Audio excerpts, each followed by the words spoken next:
back to today's game picks, ladies and gentlemen. Week 13 in the book. I got 10 games right, 6 games wrong. A couple games that were very close scores. Seahawks-Jets, I had predicted 25-21. The Seahawks won 26-21. Also, the Buccaneers beat the Panthers. I predicted 30-26. Final score was 26-23. So some close scores right there. Some of those I got wrong. Both my upset alerts went wrong. I had Titans upsetting the Commanders. That didn't happen. And the Dolphins upsetting the Packers. Did not happen. I had the Bengals beating the Steelers. Steelers beat the Bengals. I had the Saints beating the Rams. The Rams beat the Saints. And I had the Ravens beat the Eagles. And the Eagles beat the Ravens. I also had Falcons beat the Chargers. Chargers beat the Falcons. Brings my overall record to 131-64. 67% win percentage for the games I'm picking. Week 14 looks like week 14 has 6 teams on bye. This is the last week of the season where teams have bye weeks. And that's the Ravens, Broncos, Texans, Colts, Patriots, and Commanders. The Ravens, Broncos, Texans, Colts, Patriots, and Commanders are the 6 teams on bye. So that means we have, I think that's 13 matchups for week 14. Let's go ahead and take a look at them.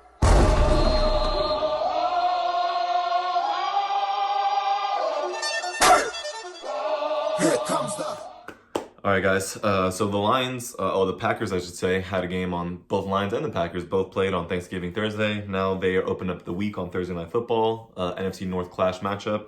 The Packers had a 9-3 record, are the 3rd seeded team in the NFC North. Goes to show you how stacked that division is. This is also my upset alert of the week because I think the Lions at home, they have Taylor Decker, their left tackle, is still injured. I think he didn't participate in practice. Dan Skipper's filled in and done a good job for him. That is no question. But they have a lot of hurt players on their D-line. John Pascal, pass rusher last week, got injured. So I think 3 of their defensive starters on the line of scrimmage didn't participate in practice. So most likely half of them probably won't play. And then Alex Anzalone, their middle linebacker, still hasn't been healthy out there. They did have Terrion Arnold back. I didn't think he would be healthy that last game, but he's back. He made some plays. But Carlton Davis also questionable for this Lions secondary. As for the Packers, they're more so healthy. Romeo Doubs didn't play last week, but he's expected to return, and a couple of more players. They definitely don't have as many injuries as the Lions do. I think Jair Alexander makes it back for this game. Probably matched up against Amon-Ra St. Brown or Jameson Williams. This is an upset I'm gonna go with because the Packers already played the Lions in Lambeau Field. The Lions beat them by 10. I think Jordan Love made some mistakes that game. He may have been nicked up.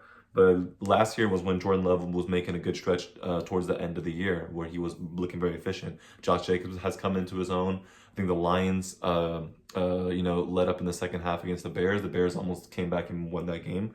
I had that being like a somewhat of an alert of an upset. I didn't call it last week, but the Bears almost beat the Lions in the Lions. And Lions also play a week from week 14. They play a Bills team, which is arguably the best team in the AFC. Not record-wise because that belongs to the Chiefs. But so you can argue the Chiefs, the Lions may be looking ahead to that game, but they obviously aren't looking to pass their division opponent in the Packers. This is going to be a good game, very feisty. I think the Lions will move the ball, but I think Jared Goff faces some issues. I think the Packers pass rush, I think they give him some pressure, and I think they try to do their best to neutralize this pass attack as well as this rush attack, as the Lions are very physical at the line of scrimmage. So can the Packers be in this rush attack with Josh Jacobs? So interesting to see there, both running games going against each other. I think Jordan Love makes fewer mistakes. He's prone to making some, trying to thread some throws, and then could be a turnover. So I got this upset alert going to the Packers in Detroit. I think they win 27-26. So it's going to be a great game already on Thursday. We're getting a treat. A post-Thanksgiving treat, you can say. So the Sunday slate game goes as follows. The Jets at Dolphins. The noon game, 12 o'clock, 1 o'clock Eastern. Dolphins at home against the Jets team that's lost a lot of close games lately. Not really playing up to their best potential. They could have put the Seahawks away in that game I discussed, but they jumped up to a 21-7 lead, I think, 14-0 lead, and then they threw a pick 6, and then the Seahawks came back. They didn't score more points in the second half. They had 0 points scored in the second half as they had 21 going into halftime. I think the Jets struggle again. Dolphins coming off of a loss, but they're at home now. I think they obviously need this win as they're still somewhat in that AFC 7 seed wildcard race. Hardly so, but they need to win this game if they want to have hopes of reaching that playoff seed. So they need to beat the Jets at home. I think they do that at a score of 32-28. Moving on, we got the Falcons at the Vikings. A little revenge game for Kirk Cousins, as the Vikings was his former team. They let him go. He's currently playing for the Falcons, and the Falcons are currently on a 3-game losing streak, maybe a 4. They came back from their bye and lost as well, so hasn't looking very pretty for them. They're going into Minnesota defense that's very good. Jonathan Grenard, Andrew Van Ginkel, and Harrison Smith in the back of that secondary still. Byron Murphy having himself a Pro Bowl year as well, former Cardinals cornerback. As he completed a revenge game as the Vikings beat the Cardinals last week, and Murphy had a pick in that game. But anywho, I think Cousins come in, starts go hot early, but I think this Vikings defense neutralizes him. I think they're able to get pressure on him. Kevin O'Connell is not the Vikings defensive coordinator, but he's definitely give Brian Flores, his current defensive coordinator, all the tips on how to defend Kirk Cousins, as he was a part of running his offense for the last 3 years before he got sent to Atlanta, 2 years, I think. So I think the Vikings prevail at home over the Falcons team, who's desperate for a win, but it's going to be tough in a Vikings Skull Dome. So I think that I think the Vikings take care of business at home here. They just can't be having no more fumbles from their backfield, as that's becoming somewhat of a problem. Especially look for that, as this team definitely will be in the postseason. I think the Vikings win a score of 24-15 over the Falcons at home. Saints at the Giants. I remember these two teams met in a shootout years ago when they had Drew Brees and the Giants had Odell Beckham. Not like this time around. The Giants are at home. I think Drew Lock looked decent somewhat in that start against the Cowboys. But obviously, there's a lot left to be desired for Giants fans. Malik Neighbors is their only main weapon. Wan'Dale Robinson's not bad, but he averages under 8 yards a catch. Darius Slayton's a little inconsistent. And then you got the Saints team, who, other than obviously Alvin Kamara is their biggest man on offense, but he never doesn't get the ball in the end zone. They can't get him into the end zone. It seems that they're having trouble with. They rely on tight ends or maybe Taysom Hill. And some teams can sniff that out and think that's obvious, and they stop it fairly easy. Also, Derek Carr is not much of a mobile quarterback in the pocket, so he's not going to create much if he's under pressure. I think the Giants can get some pressure on Carr, but it won't be enough to win the game. I think the Saints win on the road here of a score of 27-21. Panthers at the Eagles. Eagles that coming off a big win, only handing Lamar Jackson his second ever loss to an NFC opponent, as they beat the Ravens last week. And his 2 losses have come to the Giants and the Eagles, 2 teams that are in the NFC East. No other division has beaten Lamar Jackson from the NFC, so that's a little note for you there. But I think the Eagles at home here come back. The Panthers team has been good as of late. They've lost their last 2 games against the Chiefs and the Buccaneers. Winnable games for them. Their young quarterback in Bryce Young has looked a lot better. They got Adam Thielen back. He had a touchdown. He had one robbed the touchdown, as there were a lot of questionable calls around the league last week. But I think the Panthers come in and play hard, but it's going to be too much to overcome, as this Eagles defense just gelling on all cylinders, from the front 7 to their secondary, 2 young rookies. Vic Fangio's got this team running good, and they're looking maybe to take that top seed from Detroit in the NFC. As if I have the predictions right, with the Detroit losing to Green Bay, the Eagles would take first place with a win. I think they would beat the Panthers here with a score of 34-17 at home. Moving on, we got the Browns and the Steelers. This is the second matchup in 3 weeks for these 2 teams. The Steelers lost at Cleveland in a snowstorm, you could say. And now Cleveland come off a tough Monday night loss where they had over almost 600 yards of offense. Jameis Winston had a good game, but he had 3 picks, and out of those 3, 2 went to the house. Can't do that against the division, or can't do that in any game for that matter. But they lost to the Broncos. The Broncos getting close to their playoff push. And I think the Steelers here are taking care of the Bengals last week on the road. Now they come home and face a team they played before, and they lost on the road. They're going to take care of business at home, I think.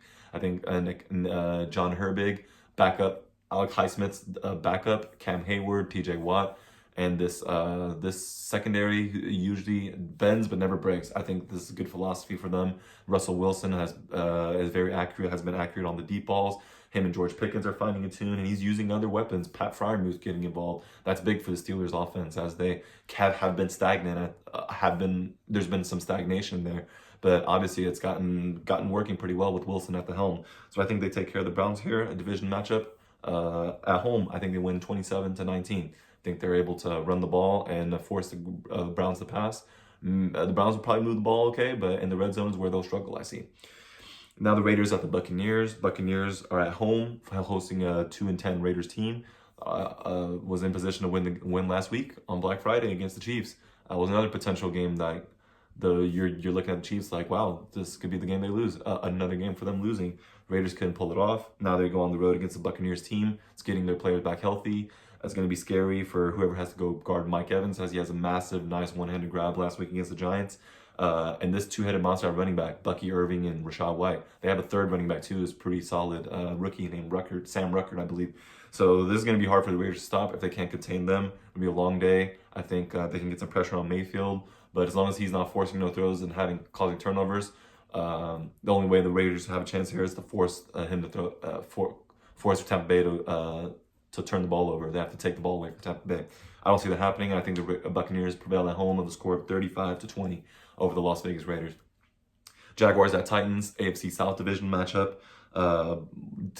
Jaguars with 2 wins, Titans with 3. I think Titans at home come on top here. Not a lot for the Jaguars team. Obviously, I think Trevor Lawrence might be out for this game. He suffered a concussion last week. Titans with Will Levis, they're still trying to evaluate him, see what they got. And this receiving core may not look to need as much help as it does. Maybe they need their offensive line buffered up. They need to protect their quarterback either way. So they're going to be evaluating everything here. Both these two teams, as these are two teams that are going to be probably having top 5 picks, maybe top 6, as the Titans could probably win a game or two. They have to play each other again, so this is their first matchup. I think it goes the way of the home team here. I think the Titans win with a score of 20-14. Now we have Seahawks at Cardinals, NFC West matchup here, a very big and important one, as the winner of this game seizes control of the NFC West as the division leader, as it looks like there's mostly only going to be one team coming out of the division. Could be 2, but most likely 1, because a lot of those teams at the top there are fighting each other, losing and winning at the same time. I think the Cardinals at home have a chance against the Seahawks team that escaped with a win last week on the road.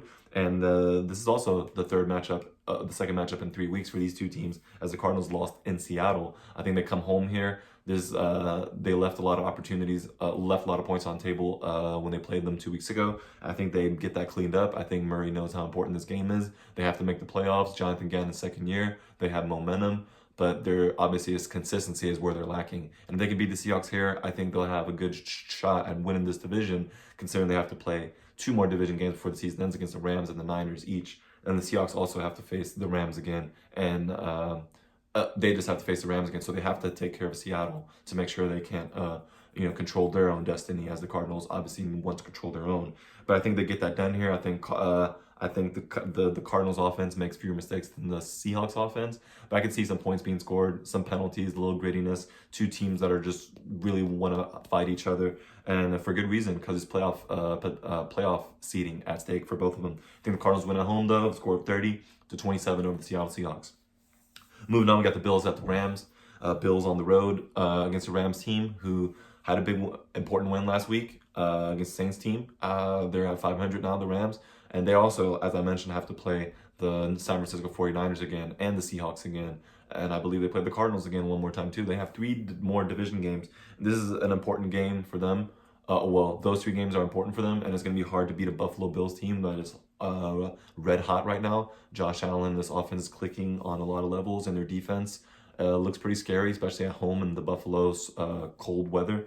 But coming into the road and going to LA, I can see LA coming out with a bang, and I can see Buffalo matching it and coming out on top at the end. I think the Bills go into Los Angeles and beat a Rams team that can't afford really more losses, but they still have 3 more division games, and those are the ones more critical for them. I don't think they can beat a Bills team that's as hot as they are. I think the Bills win in LA have a score of 30-22. Moving on, we got the Bears at the 49ers. 49ers at home. They've been banged up. They've lost ugly to the Bills last week. Didn't have Terrence Williams. No, it's not. Trent Williams is still inactive on that side. Brock Purdy will likely be back this game, though. Deebo Samuel hasn't been involved as much in the offense, as they're targeting Juwan Jennings more. Christian McCaffrey left with an apparent injury last week against the Bills. And Jordan Mason also questionable in this upcoming game against the Bears. A lot working against the Niners. I do think they get back on track against the Bears team that just fired their head coach. They're going through a little change. Defense is pretty good, but obviously you got some of the older veterans on the team very displeased with how of the debacle against the Lions last week, a game they could have taken from them and still been alive in their NFC for the NFC 7th seed, as that is also a fight between teams that are at 5-7, 6-6 now. But now at 4-8, this is pretty tough for Chicago to even be close to. They're playing for next year. Their quarterback is looking more promising, and I think he makes some plays against this Niners defense. But I think he makes some plays against this Niners defense. I actually, looking at the score here, I do think they have what it takes to win. They might play more inspired under an interim coach, as the Saints showed that early in the year, because they also fired their coach during the season.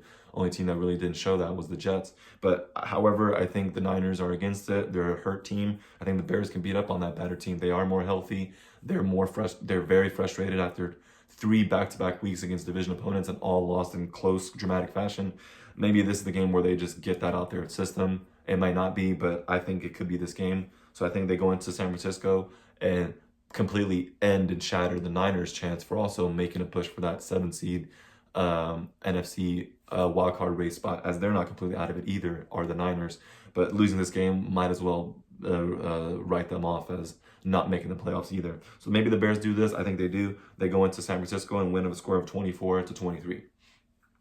Sunday Night Football, we have the Chargers at the Chiefs. Chargers at the Chiefs. Second time these two teams have played. The Chargers lost by 7. Only scored 10 points and allowed the Chiefs to score 17. Ladd McConkey, the only player to score a touchdown that week, and it might be again this time. As last week, Ladd McConkey was responsible for 80% of Justin Herbert's passing yards. So every other receiver, the number 2 receiver after McConkey with his 117 was Quentin Johnson with 12 yards. That can't happen. That's unacceptable. If this is the case against the Chiefs team, it would be very hard for them to overcome and come out with a win. They're on the road. They need to rely on their run game. J.K. Dobbins is on injured reserve, and I don't think they trust as many people in their backfield as the backs have had some fumbling issues as well. Justin Herbert is going to have to carry this one against the Chiefs defense that's been allowing some points lately and have been barely escaping with wins on their own. But their offense has looked a little better than it was in the early to mid-season. DeAndre Hopkins and Mahomes are figuring each other out more. Mahomes is using a secondary tight end, Jonas Gray, a lot, and Justin Watson has been solid for him lately. Catching the balls from his targets. I think the Chiefs do win here. I think the Chargers will come close again, but I don't think they make enough plays in the clutch from other players. Obviously, the Chiefs are going to key in on their most important playmakers to take them away with the Will Disleys and the Ladd McConkeys of the Chargers offense. I think the Chiefs win here at home, 29-25. Now we have Monday Night Football, Bengals at the Cowboys. Two teams that are going to likely put up some points. The Bengals have average 28 points per game on offense, but on defense they allow over 28.5 points per game. And the Cowboys, similar issue. They allow 28 points per game as a defense, but on offense, they only get 20 points per game. But as of lately, their defense been playing much better. The Cowboys getting after the quarterback, applying pressure, and doing a better job tackling overall, as they're going to need to tackle in this game, as Jamar Chase is leading the NFL in receiving yards. And most of that is also after contact, after the catch, I would say. Yards after catch, a lot of yak for him. As Joe Burrow also leading league in pass yards, 30 touchdowns to only 5 picks. He doesn't give the ball away. He has had some fumbles and a couple of interceptions as of late, but still 5 on the whole year is very good. It's a very good ratio. I think the Cowboys defense have to make some scheme to where they can't let him run around the pocket too long and find open players. That's where they're very dangerous. And when they get to the red zone, they're going to look at mismatches with their 2 tight ends, Tanner Hudson and Mike Gesicki, as the Cowboys defense have struggled defending tight ends over the course of the last couple seasons. So that's what I think the Bengals are going to be looking at in the red zone, as the Cowboys will obviously look to neutralize Jamar Chase. And you got to look out for T. Higgins on the flip side of that defense. Hopefully Trevon Diggs is back for the Cowboys. I think he didn't play last week. Deron Bland, you have Jordan Lewis in the slot, and then obviously you had 2 young safeties that are both injured. So your 2 main starting safeties can't come out the game because there's no one their 2 backups are both on IR. So that's unfortunate for the Cowboys.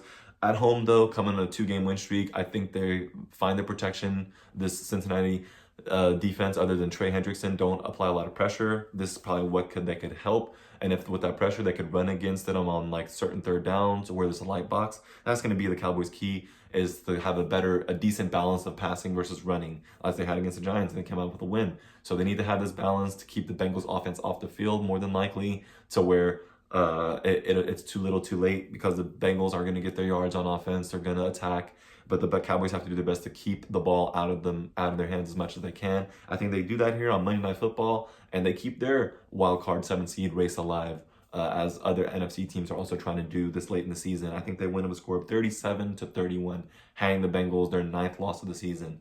And that looks like week 14, the 6 teams I mentioned on bye weeks. So that leaves 13 matchups. Week 15, we'll have no byes, and it'll be a big, strong push for that for those last playoff seeds. Enjoy week 14. I'll see you guys soon.